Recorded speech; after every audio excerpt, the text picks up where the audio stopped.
units are inside and climate controlled with 24-hour access and security. Our leases run month to month, so you're not locked into a long-term commitment, giving you the flexibility to move your belongings out the minute you purchase your new home. Stop by today or give us a call, 530-8003. That's 530-8003. Jessup Premium Storage. The cool, clean, and secure. And good morning. You're listening to The Big Dog, WIFO-FM in Jessup, 105.5 on your FM dial. Good morning, Butch here with you on this Tuesday morning. It is the 10th day of November. Currently, we have right at 59 degrees here in southeast Georgia, and it's going to get up to around 72 today, gradually becoming sunny as the day goes along. So should have some sun, lots of sunshine by this afternoon. High today near 72. Low tonight of 49 with clear skies. Tomorrow sunny with a high near 77. Just beautiful fall weather. The altometer those at 8.4 feet and rising. It is now time for the world-famous Butch and Bob Show, brought to you by B&C Collision Center in Scriven, Jessup Premium Storage out here on the Waycross Highway, Mike Birch Ford in Blackshear, and also brought to you by Parker Insurance on Realty on Macon Street in downtown Jessup. Well, Bob, it's Technical College Day. That's right. We've got the folks in here from Coastal Pines Technical College. And they're going to be talking to us this morning about welding. So y'all just come on this morning, introduce yourselves, and let's get started. My name's Larry Goodman, and I'm the instructor here at Jessup Coastal Pines Technical College. And Larry, what do you instruct? The welding department. The welding department. Now, you and I were talking, Larry, out there in the green room a little while ago while you were enjoying those shrimp and blue M&Ms. Yeah, right. The mitts we had out there.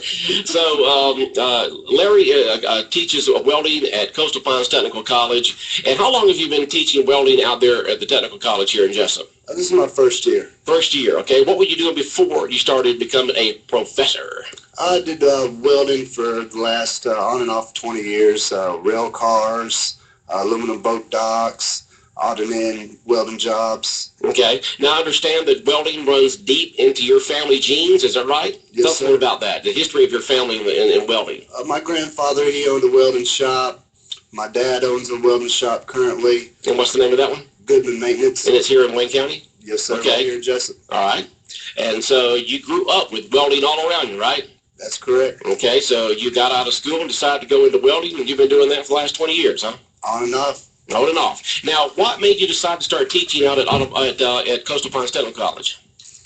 I thought it was a good opportunity. Where I worked, I was always a manager and I always taught people on-the-job training and stuff like that. And I thought it'd be a new career. Okay. Now, if a person, what makes welding an interesting profession, career for someone to go into?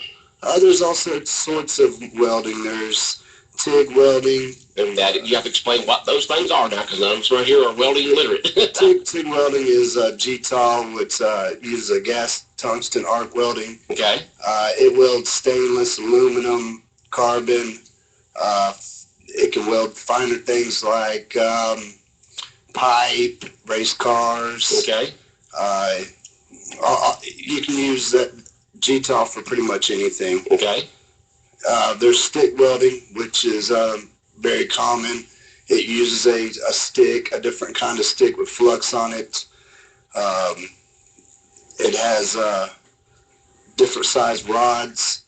You can use stainless rods, aluminum rods, carbon rods. Okay.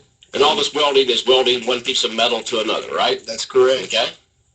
And so what other type of welding do you teach out there? MIG welding. We do the MIG welding, which is a wire welder.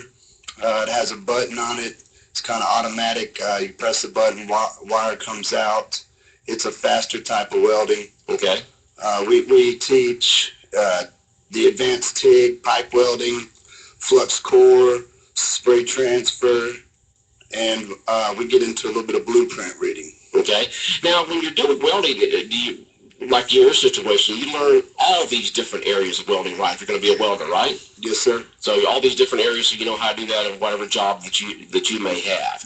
Okay, tell us about if a person decides, they go out there and talk to you there and says, I want to become a welder, and they talk to you and they seem to have that interest. How long does it take from the first semester through to become a welder?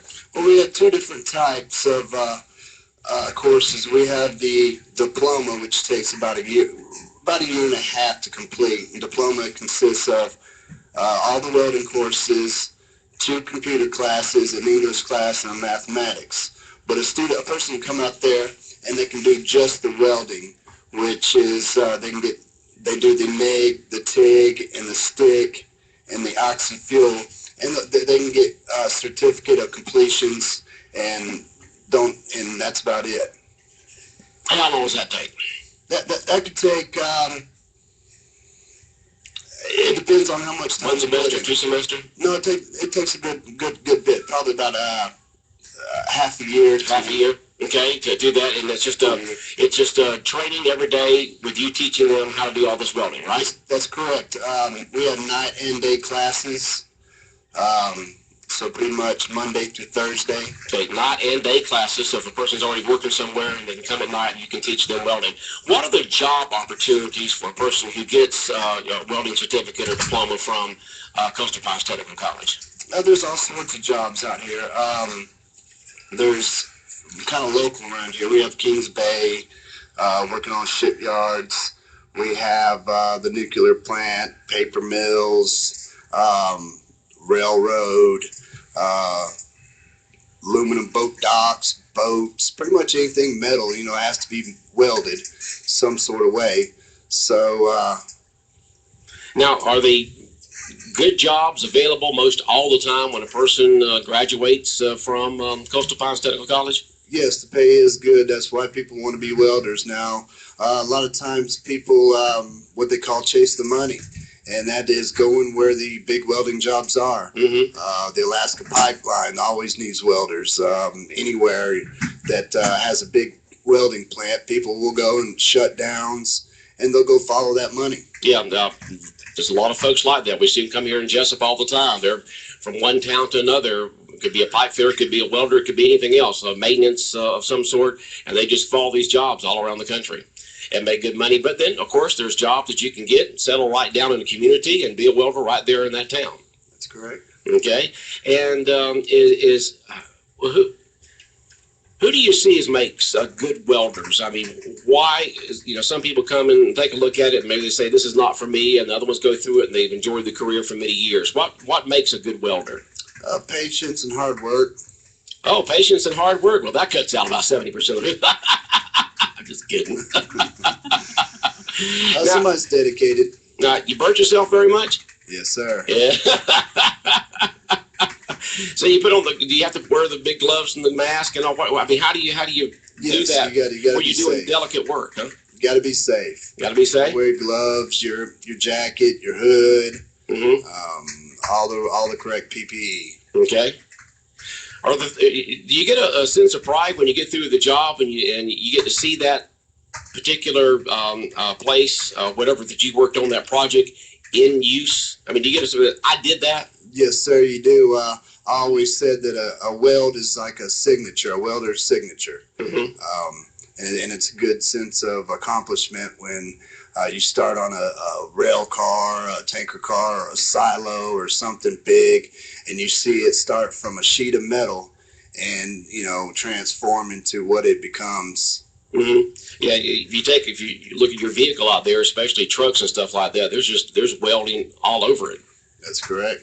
And so welding is a great career. Bob and I have talked about this for years out at the Technical College here in Jessup, which is now part of an area-wide group with the Coastal Pines Technical College that, go out there, learn a skill, get a diploma, get a certificate, and go out there and get a good paying job, right? That's correct. And okay. we have campuses in Brunswick, Jessup, Baxley, Alma, Camden, Hazelhurst, Waycross, and the thing is, you need to go down there and check your federal grants. You could get a Pell Grant, a Hope Grant, and they pretty much, depending on your income, that they could put you through school for free. Yeah, you get those Hope Grant, Pell Grant, and stuff like that, and get the tuition taken care of and that kind of stuff. And usually, locally, you're living somewhere, so you don't have that big expense of room and board like a lot of students have to go off to college somewhere. And also, we have it's called dual enrollment. It's for the high school students. starting off early, because a lot of these jobs now are wanting some kind of certificate to get hired on. And these high school students, they take their electives and come to the Coastal Pines and they start welding to get their certificate of completions. And so when they get out of high school, they'll already have a leg up. Okay. Now, do you have students of all ages in your classes? From high school students to, I'd say, 50. 50? So you get a person up there in their 40s or 50s, they don't like their job, or they got laid off, or they want to make more money, and then they decide to go out there to become a welder and enhance their career, right? Well, it's not all for people that don't know how to weld. I have a lot of students in there that know how to weld, but they want to sharpen up on their skills. Okay. They want a certificate, and it goes from people that's never welded before to people that's welded all the time. Okay. All right. So you got all ages out there. So I just want to let folks know the fact that, your local technical college is just not for folks that are just out of high school in their 20s. We've talked to folks from the technical college for many years there, and get students from the teens all the way into the 50s. And so, if you're looking for a career change or just starting a good one, welding may be it. Now, Larry, if a person out there, or if a parent out there, or a friend of someone are interested in becoming a welder, how do they get the information to learn more about the program out there at Coastal Pines? We have the Coastal Pines website. You can go up to the Coastal Pines website, or you can just come down to your local campus. Like I said, Brunswick, Jessup, Baxley, Alma, Camden, Hazelhurst, Waycross, and we have enrollment starts January 6th. So Is that when the new semester begins? Yes, January sir. 6th? Okay. So come on down. Come on down. Okay. And how is it being on the teaching side of it in a classroom versus out there in the field? Different. It's different. Patience, and I like it. Right. Instead of seeing, like you said, you were talking about seeing that weld and seeing that item transforming from a sheet of metal to whatever becomes a car or whatever, I get to see students transform from not being able to weld to actually being good welders, and that's a good accomplishment. Yeah. It makes you feel good. And that takes, you're talking about being a good welder takes patience, and being a teacher takes patience also. Yes. And so, if you've got that patience, you can teach. And I know that you've got to feel a sense of pride that when you have a graduating class and they get that certificate or diploma and they go out there and get good jobs, it kind of makes you feel kind of good, doesn't it? Yes, sir. If you've helped some folks out. There it is. That's my goal. That's my accomplishment right there. Okay. Larry, thank you very much for coming in. Bob, any questions for Larry this morning about welding of any type? We always talk about the graduation rate as far as getting jobs. It's pretty high in welding too. Yes, actually, we have 100% job placement after graduation, so we're doing really good. Can't beat that. There's no improvement on 100%. There's a lot of welding jobs out there. Just got to go out there and get them. I know that's, it's one of the things they talk about when it comes to these technical type of jobs, blue collar type of jobs with welding and the mechanics and technicians and all that kind of stuff. There's actually, in many cases, a shortage out there. And so if folks are interested, they can go out there and get a good paying job, good career, good benefits by having one of these skilled jobs. And you can take it right here in town at Coastal Pines Technical College or one of the campuses throughout Southeast Georgia. All right. Who's the lady to your left there? This is Melinda. This is Melinda. Melinda, good morning. Butch and Bob, How are you doing, Melinda? Melinda's the one who brings in all the folks from Coastal Pines Technical College each month on Technical College Day. And I'm glad that you were able to line Larry up this morning. Well, thank you for letting us come today, and thank you for letting Larry come especially, because I think it's really important for people to understand how committed our instructors are to really helping students succeed and get out and make a living. Okay. And you're going to ask me why I'm here today. Well, you're here to help you just don't want to send somebody here by themselves. Oh, no, Right. I'm here for another reason. And why are you here, Melinda? First of all, I am here to, of course, support Larry and what he's doing. But, Larry's here to talk about how people can make money Mm-hmm. and how to help them make money. Right. And today, I'm here to talk about how people can spend money. Oh, okay. Well, that just perks some ears out there. There's a lot of folks out there who love spending money. All right, how can people spend money, Melinda? Well, we came last year and we talked about the Wainwright Foundation and how the Okay, yes. Wainwright Mhm. Foundation Yes, had an event. Mhm. They had a huge event. Yep. It is in Glenn County because it encompasses everyone in a great big area. Okay. And so they're having another event this year, and we're selling tickets. The event is January the 23rd, and they are of 2016, of course, and they're calling it the Small Town Throwdown. Small Town Throwdown is going to be over in Brunswick. It is. Okay. And it's going to be country music sensations Justin Moore and Montgomery Gentry. Oh, wow. When's this going to be again? It's going to be January the 23rd, Okay. 2016. The gates will open at 2:30, and they usually have local talent up Mhm. until around time for the main event. Right. And the main event will start at 6 and it'll end at 10. And like I say, it's at the Glenn County Stadium. It's $40, but there's more. There's more. There's more. All right. If you buy your tickets from us, from the college, Right. they're $40 a piece, and the foundation benefits, which benefits our students, Right. such as Larry's students, if there's a need for a scholarship, if there's Mhm. a need for equipment, whatever. So we'd really like to encourage people in our area, of course, to buy from us because we think Right. it's a You'll great benefit from it. Right. Absolutely. And it's January what again? It's January the 23rd. January 23rd. But I'm trying to help people today. Number You are. one, to spend their money, but think of all the people that are out there that need gifts that are coming up for Mhm. birthdays, for Christmas, different types of gifts. And so, what a great and surprise gift to give to Give some someone that's tickets to a special. concert. Once again, those artists that are coming to perform are. Exactly. They are Justin Moore and Montgomery Gentry. Love me some Montgomery Gentry, man. They get good. Okay, can I sell you some tickets today? No, I'll just walk right in. I'll just throw my press pass up there and go right in. Right, Bob? We always have I'm a just few kidding. freebies, don't we? Well, I'm just kidding right there. But so that is a big fundraiser for the Wainwright Foundation, right? It is, and the Wainwright Foundation turns around and spends the money back in these areas as Okay. well. There are Mhm. grant opportunities available, and Jenny and Adam Wainwright are just really, really, concentrating on our area. Now, and is helping Adam our going to be area. there? Adam is always there. Yes, he has to be. I mean, it's not spring practice hasn't started yet. The regular season's over with. It's his That's foundation, right. so he's got to be there. That's right. And so they are very, very committed. And what they do is we also have sponsorships.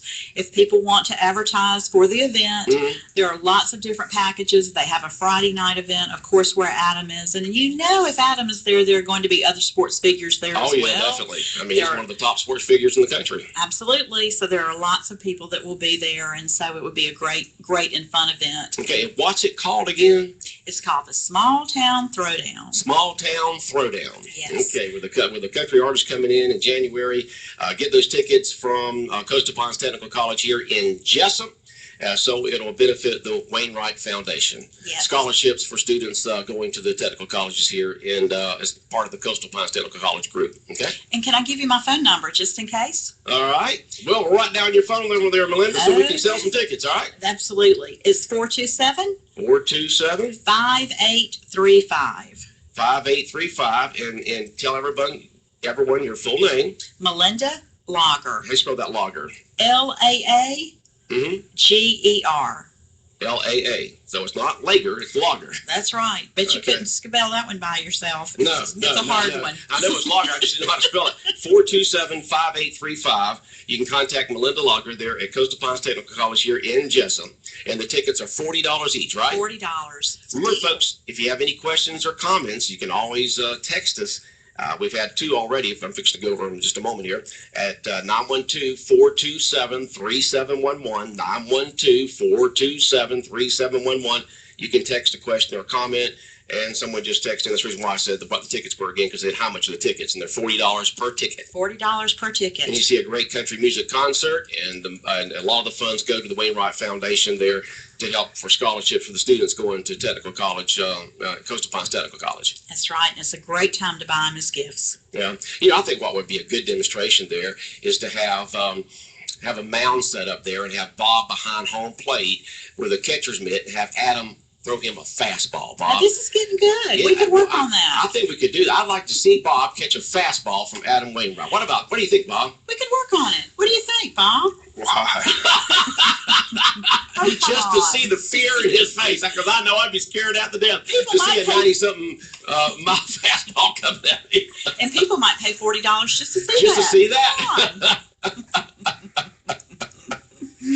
Oh, but it sounds like a great thing, and of course, I know we'll be talking about it again next month when you come in. Sure. And talk about it. And Bob, I got a question. I got a comment here from Luther. Luther says, "Tell Bob to eat in Macon because not much is in Forsyth." You know, when you go into Macon and you've got 16 that merges with 75, and right as you get there, that is intersection, you get off on that Riverside Road there, and you got all those restaurants, and that's where you need to eat. Then get back on the interstate and go on to Forsyth. That'd be my suggestion, and I'm sure that's what Joe's got in mind also. Because there's not much of Forsyth if you want a full-service restaurant. Joe picks where we eat. So Joe picks it out. I'm sure Joe will have a good place to eat when you go to. we have to eat quick, because like I said, it sounds like it's going to be a mess up at the stadium. So Yeah. trying to get there. Y'all going to get there soon to get everything set up, because you've got to park there. Right. Yeah. All right. Melinda, anything else going on at Coastal Pines Technical College? You know, there are lots of things going on. We discussed last month that we have the engineering technology program. That's right. Engineering technology now at Coastal Pines. Yes, and that's an exciting program for a lot of people. But I would say our Brunswick campus is open, quasi. We've been moving everyone in and moving the programs in there. And so I was going to ask you about that. How's that construction going? Is it completed or? It's completed, but we're gradually moving people in or From where to programs where? in from next door, from the Career Academy, Mhm. where we had some programs there. Right. And as the equipment comes in, the programs are moving in as well. And we And will where- be having a big open house the Good. first of the year. First of the year. And where is this location? This is located almost across from the airport. I think that's the best way to say it. But It's Oh. on Glencoe Parkway Okay, it's In- across from the airport. in Good. Brunswick. Okay. And That's where the new campus is of Coastal Pines Technical College in Brunswick. Yes, All right. very, very nice. Very nice, huh? And but right now we are really working on enrollment, because the more people can get done now, the less they have to worry about in January. And Mhm. it's hard to get in last minute. Yeah. So we would encourage everyone to take advantage of it now before they get busy with the holidays. Yeah, go ahead and get it taken care of. Classes begin, I think Larry said, on January 6th. And so now's the time to do it. Go ahead and apply for those scholarships. Make your plans, get it done, so it's all behind you before the holidays start, and you're not waiting around the last minute, or you find out the class is filled up, or whatever the case may be. That's right. Coastal Pines Technical College, just a great asset to Jessup, Wayne County, and all of Southeast Georgia here. And we encourage folks that if you're just not quite happy what you're doing, not making enough money, or you're just getting out of high school, or whatever you're thinking, check out the programs at Coastal Pines Technical College. Get yourself on track for a great career. I mean, become a welder, 100% placement of folks. That's it. And you got high 90s in just about everything else. So it's just absolutely amazing. And they got something for everybody. They got the office work, they got nursing, they got all kinds of technical stuff, as we talked about there, mechanical, cosmetology, law enforcement, all kinds of stuff. Criminal justice. Mm-hmm. Yep. Childhood early education. Okay. All right. Anything else? Any questions or comments for our guest this morning, Bob, before they head off to the college? No, they handled it. Believe they handled it. Okay, Melinda, we'll see you next month with another guest, and we'll talk about the Wainwright Foundation again and see who else we get coming in. Larry, thank you very much for coming in this morning and talk about the welding program at Coastal Pines Technical College. Thanks for having me, Butch. All right. We'll be back more of the world-famous Butch and Bob show in a minute. Hospitals, places where healing happens. They foster health and represent hope. From providing treatment and comfort to the sick, to welcoming new life into the world, hospitals are mainstays in healthy, optimistic communities. Being technologically savvy and having equipment rivaling that of large hospitals, Wayne Memorial offers cutting-edge procedures with world-class personalized care. Such care is provided by a team consisting of specialists, driving in from larger hospital systems, as well as our local physicians we've come to know so well. Healthcare delivered locally saves a patient time, money, and the hassle of traveling out of town. We are here 24 hours a day, 7 days a week. You have a choice in your healthcare, and we thank you for choosing us every day. Wayne Memorial Hospital, caring for the community. 105.5 FM in Jessup, Big Dog Country Radio, world famous Butch and Bob show here on the Big Dog, 8:26 on this Tuesday morning, the 10th day of November. And Bob, you got an interesting meeting you're going to go to this morning, right? I guess. Bob sounded a little excited about it. I'll make the meeting. We got a meeting here, so. Oh, that's right. We got a meeting here, but you just got to find out whether it just sounds like from what the interview that you did with Big Thomas, the chairman of the county commission. You got, of course, got the industrial authority who's definitely wanting this energy excise tax to be dropped. It looks like they'll vote to. If I was a betting man, I'd say they're going to drop it so we will not miss out on another industry like we did last year. And so most counties in the state of Georgia, I know it came up a year or two ago, or a couple of years ago, whatever, and the county commission decided not to move on it in any type of way. But when you lose industry because you've got an energy excise tax and the counties around you throughout the state of Georgia don't have it, it hurts you when you're trying to, because, industry uses a lot of electricity, and if they have to pay a tax on it, they're going to go into another county because you're taking a look at 20, 30, 40, 50 years of expense there. It doesn't sound like a lot, but $80,000 is a lot when you're borrowing $4.5 million a year to operate. So Right now, I said it doesn't sound like a lot, $80,000, but when you have a budget where you're borrowing $4.5 million a year, it puts a strain on your budget. So yeah, that's what happens, when you're an industrial authority or a county or a city or a state. The state does it all the time. Where they give tax breaks to new industry coming in. I know good, when the governors or whoever it may be, it was Purdue, Deal, whoever it was, when they go around the world talking to folks, they'll talk about, helping them on taxes and stuff like that for a certain time period and getting them in, because it's just all part of, it's the competition. If you don't do it, they're going to go somewhere else. So it's just one of those things that you have to compromise on. You give up some taxes now to hopefully get an industry in that's going to pay property taxes and payroll and then buy stuff from locally. So you invest now for a bigger return later. And I think that's going to be a good thing, because you have to compete with those other counties. And then that's going to happen this morning. And then what meeting is tonight? School board meets this afternoon at 6. It's 6. Anything important on that agenda that kind of stands out? Yeah, I just want to give the update. I said they're trying to modernize James E. Bacon, so that's the big story. I don't know if they're going to be able to get that statewide program, or they come in and modernize it. Okay, so they're trying to get the statewide program to modernize James E. Bacon, and that's going to be the agenda tonight for the school board. Where are they meeting tonight? Tech Center. At the Tech Center there on the old high school on Orange Street, huh? West Orange Street. Okay. All right. Anything else on your mind this morning, Bob? News-wise, sports-wise, anything at all? Nothing there? Interesting that, Mark Rick's going through this. I went through some old magazines. I was going to remember when he was under heat before. It was 2011. 11? I got a magazine with this picture on it that says it's Mark Rick on his way out. So he's been through this before. So he survived back then. He'll survive again. So. All right. All right, Bob. Have a good day. World famous Butch and Bob show brought to you by Parker Insurance and Realty, located on Macon Street in downtown Jessup, across from the Heritage Bank, and by Jessup Premium Storage out here on the Waycross Highway, DNC Collision Center in Scriven, and by Mike Birch Ford in Blackshear. WIFO 105.5 FM in